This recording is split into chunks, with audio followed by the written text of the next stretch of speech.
Captain's log 020718 it's like 4 p.m. I'm in Madison, Illinois.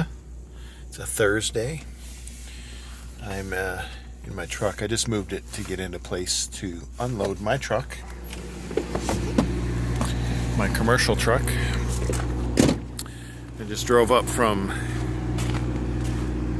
near Marion, Illinois, near the Arkansas side of Memphis. That sun is bright. This is what a salty looking tarp looks like, because there is road salt everywhere. And this is my, I don't know if it necessarily looks pretty. It's a tight package, but because everybody likes a tight package. This is a technique I've seen other drivers utilize, and they have instructed me on, for when your steel tarp, when you put it on, still has about 6 inches of space on the bottom. So in order to get your entire steel tarp to cover your load, I'm trying to cover the mic to eliminate as much wind noise as possible. I apologize if it's noisy.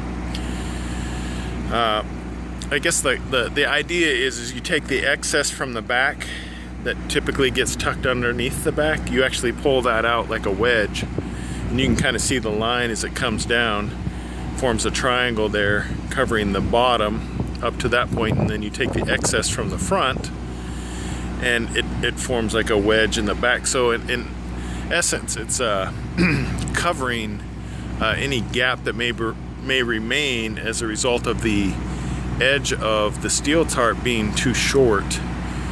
What I do is I tighten up that open edge with bungees, and then I do the back flap and then the front flap. And the idea is that since the wind as you drive is coming this way, the forward flap helps prevent any wind from catching the leading edge of that back flap.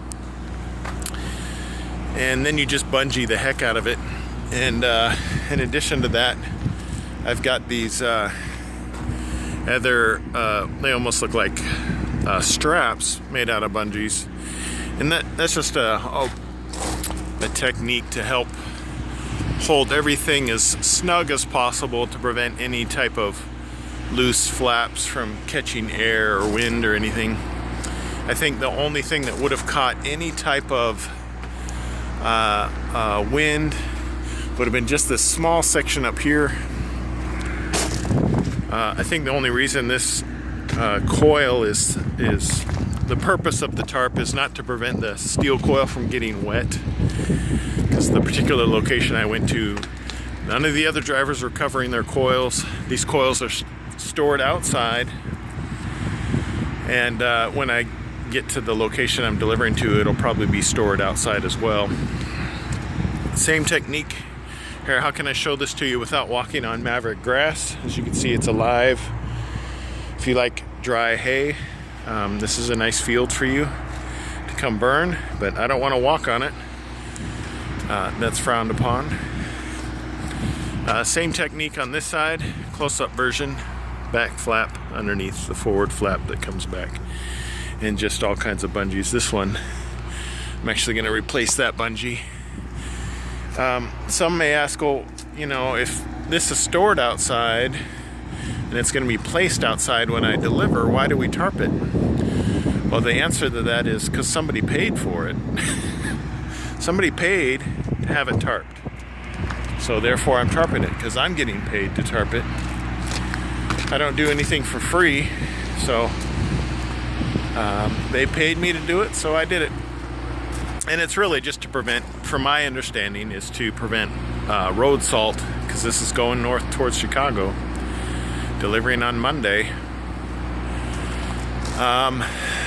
Prevent road grime, road salt, any type of road contaminants from getting on the steel coil itself. Somebody asked an interesting question. I guess it was interesting. Why do they ship steel in coils instead of flat? Well, this is a very long coil of steel if they were to lay it out. And in order to, they would have to do additional processing in order to get it to where it can even fit on a 48-foot flatbed, because the longest the piece could be would be around 48 feet, 50 feet.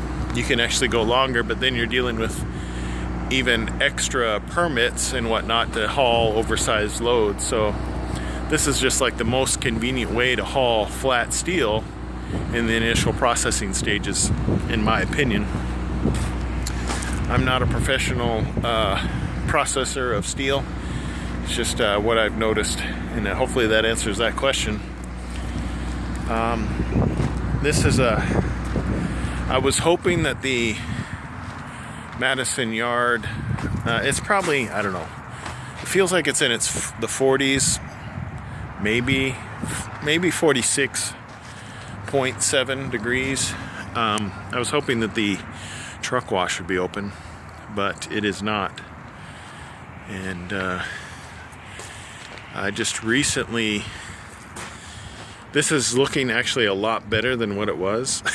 Thank goodness for rain. My truck went from maroon to white when I was in Iowa earlier this week, traveling through the snow. But they used lots of salt, and it ended up on my truck everywhere. And like I said, it rained, so it looks a lot better. But I was hoping to get it through the Madison yard wash. Perhaps that'll happen on Monday or Sunday when I leave out again. And it may be open, and then I'll be able to take it through and clean it off. If not, I might swing through a blue beacon and get it washed, paid for by the company.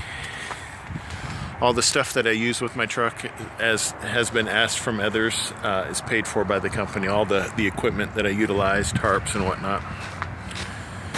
It's been a while since I made a video. I apologize. I missed you as much as you missed me.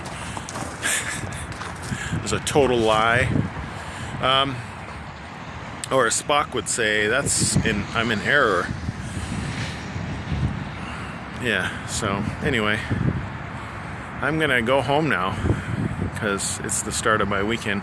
This was scheduled originally to deliver tomorrow morning, but the load planners noticed that I guess there's some kind of big snowstorm coming, and I don't know, maybe it's just the snowstorm's gonna happen in Chicago, because if it's gonna be a snowstorm tonight, it's probably not gonna hit her here. But anyway, they were kind enough to reschedule this delivery for Monday morning, so it gives me a nice weekend. I'm actually, which is kind of odd because I'm taking time off next week.